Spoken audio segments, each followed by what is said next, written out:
কৃষ্ণ কৃষ্ণ হরে হরে হরে রাম হরে রাম রাম রাম হরে হরে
মধ্যাহ্নকালের সেবা। এই মধ্যাহ্নকালের সেবার তাৎপর্য অনেক। আমার মহাপ্রভু সেবায় বসেছেন মধ্য সময়ে। কারণটা কি? কারণটা হচ্ছে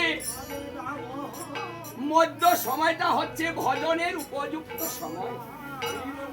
এই মধ্য জীবনে যদি মধ্য বয়সে যদি ভজন না হয়, শেষ জীবনে তার আর ভজন হয় না। সুসময়ে বন্ধু বটে অনেকেই হয়, অসময়ে হায় হায় কেউ কারো নয়। এই দেহটা যখন অসময়ে পড়ে যাবে, তখন কেউ কাউকে ভালোবাসে না, কেউ কাউকে দেখতে পারে না, আপনজন পর হয়ে যায়। তখন ইচ্ছে থাকলে উপায় হয় না, ভক্তি নিবেদন করতে পারে না। এই জন্য মহাপ্রভু বসেছেন মধ্য সময়ে, বসে বলছে তুমি আমাকে দাও।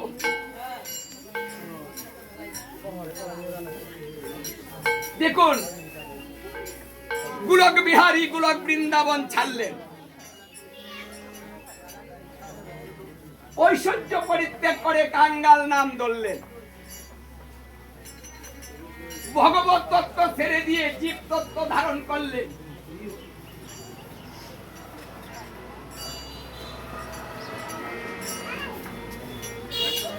ধারে ধারে ঘুরছে কাঙালের মতো, আর নয়ন জলে ভক্ত প্লাবিত করছে। উচ্চস্বরে কাঁদে প্রভু জীবের লাগিয়া, চৈতন্য করায় জীবকে কৃষ্ণ নাম দিয়া।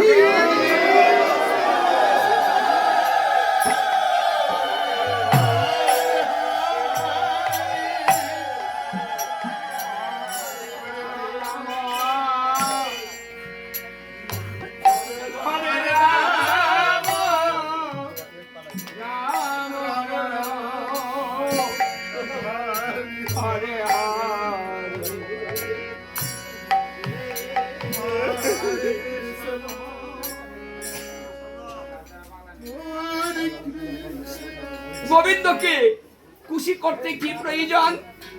শাস্ত্রে বলছে যস্মিন তুষ্টে জগৎ তুষ্ট, প্রীতিতে প্রীতিতম জগৎ। ভগবান তুষ্টে জগৎ তুষ্ট। কতটুকু দিলে তুষ্ট হয় তিনি? দ্রৌপদী বিপদে পড়ে কৃষ্ণকে ডেকেছিল কাম্বুক বনে, 10,000 শিষ্য নিয়ে দুর্বাসা মুনি কাম্বুক বনে গিয়েছিলেন সেবা করার জন্য। বনে কিছু নেই, কত ভিখারি রাজা। পঞ্চপাণ্ডব তখন বনবাসী, গিয়ে বলছি আমরা সেবা করব। আয়োজন করো, কিন্তু ঘরে কিছু নেই, আয়োজন কোথা থেকে করবে? যুধিষ্ঠির মহারাজ বলেছিলেন, দ্রৌপদী একটা ব্যবস্থা করো তো।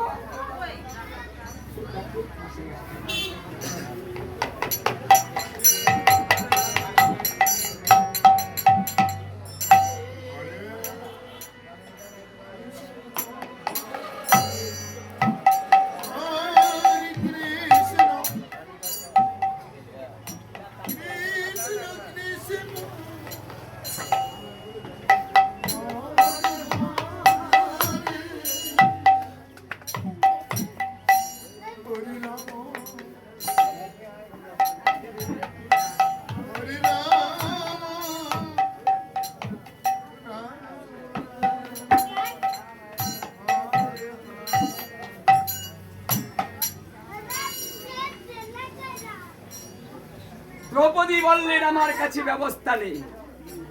একটা ব্যবস্থা ছিল, সূর্য দেবতা আমাকে একটা পাত্র দিয়েছিলেন, বলেছিলেন এই পাত্রে তুমি যা রাখবে লক্ষ লক্ষ লোকে সেবা করলেও শেষ হবে। কিন্তু আমি আজকে দিতে পারবো না, কারণ আমি সেবা করে ফেলেছি। তখন কি করেছিলেন? নয়নের জল ছেড়ে দিয়ে আমার গোবিন্দকে ডাকতে শুরু করলেন, হে মুরারি, হে মুকুন্দ, হে বিপদহারি, হে মধুসূদন, আমরা ধর্ম সংকটে পড়েছি, তুমি একটা ব্যবস্থা করো। শ্রীকৃষ্ণ দ্রৌপদীর ডাকে থাকতে না করে তিনি সে বনে চলে এলেন। বনে এসে বলছে, দ্রৌপদী আমারও খিদে পেয়েছে, তুমি আমাকে কিছু দাও। তোমার কথাটা আমি পরে শুনবো, তুমি আগে আমাকে সেবা দাও। দেখুন, আমাদের শিক্ষা দিচ্ছে গোবিন্দ, আগে তার সেবা পূজা করুন, তারপরে গোবিন্দের কাছে নিজের কথাটা বলুন।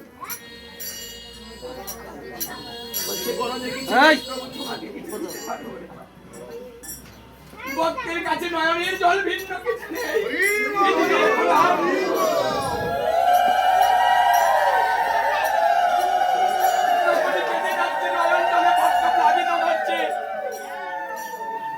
শ্রীকৃষ্ণ বললেন, দেখো তুমি কেঁদো না, আমার সেবাটা আগে দাও। তুমি যে পাত্রে সেবা করেছো ওখানে দেখো কিছু আছে কিনা। তাই দ্রৌপদী গিয়ে ওই পাত্রটার মধ্যে একটু শাক অন্ন পেয়েছিলেন, দু চারটা অন্ন সঙ্গে একটু শাকের এই আঙ্গুল দিয়ে এনেছিলেন। এইভাবে এনে শ্রীকৃষ্ণের সামনে নিয়ে এসে বলছে, প্রভু দেখো তোমাকে দেবার কথা কিছু। দেখুন, ভক্তের নয়ন জলে হচ্ছে উত্তম সেবা। যদি ভক্তিভূত ভাবে কেউ নয়নের জল দিয়ে বলে, প্রভু তোমাকে দিতে পারি, এটা হচ্ছে ভালোবাসা। এই কীর্তনটা হচ্ছে রতন, ওটা লোক দেখানোর কিছু নেই, এখানে শুধু ভক্তি। এই যারা কীর্তন করছে ওরা ভালোবাসা দিয়ে, নাম করার জন্য নয় আমি বড় দল হবো না, ওরা ভালোবেসে কীর্তন করছে। তাই ভালোবাসার কীর্তনটার স্বাদ হয় একরকম, আর দেখানোর কীর্তনটার স্বাদ হয়। কারণ ভালোবাসার ভালো না বাসা পার্থক্য আছে। ভালোবেসে দেন, কিছু না দিলেও বলবে, যে ভালোবাসা দিয়েছে আমার মনটা ভরে গিয়েছে।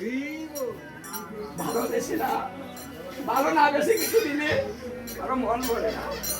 তাই আমার গোবিন্দ এই ভক্তের নয়নের জল সহ্য করতে না পেরে তার মনটা ভরে যায়। আমাকে এত ভালোবাসে, আমার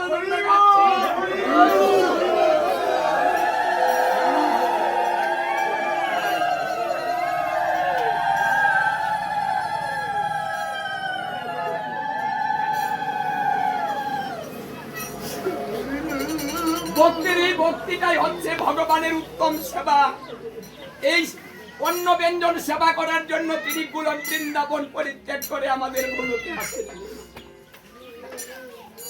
শুধু ভক্তের ভক্তির অভাবের জন্য এসেছেন, এসে কাঁদছে। অভাবে পড়িলে সকলেই কাঁদে, অভাব না থাকলে কেউ কাঁদে না। তাই দেখুন, আজকে যারা অভাবী তারা কীর্তনে বসে কাঁদছে, কারণ আমার গোবিন্দ আমার কাছে নেই, আমার অভাব হয়েছে। তাই এই যে ওরা কীর্তন করে সাধে, আমি এদেরকে চিনি বহু বছর ধরে, 20 থেকে 30 বছর পূর্বেও তাদের সঙ্গে আমার সঙ্গে, তখন থেকে তারা যেভাবে কীর্তন করছে আজকেও ঠিক সেইভাবেই গেয়ে যাচ্ছে, এদের কোনো পরিবর্তন নেই। মানুষ তো লোক দেখানোর জন্য আধুনিকতা আনে, তাদের মধ্যে কোনো আধুনিকতা নেই। বাহ, এটা হচ্ছে সাচ্চা কীর্তন। শুধু নামটা গ্রহণ করুন, অধিক নাম হচ্ছে। তাই আমার গোবিন্দ সেখানেই খুশি হয় যেখানে তার ভক্তিপূর্ণ নাম হয়।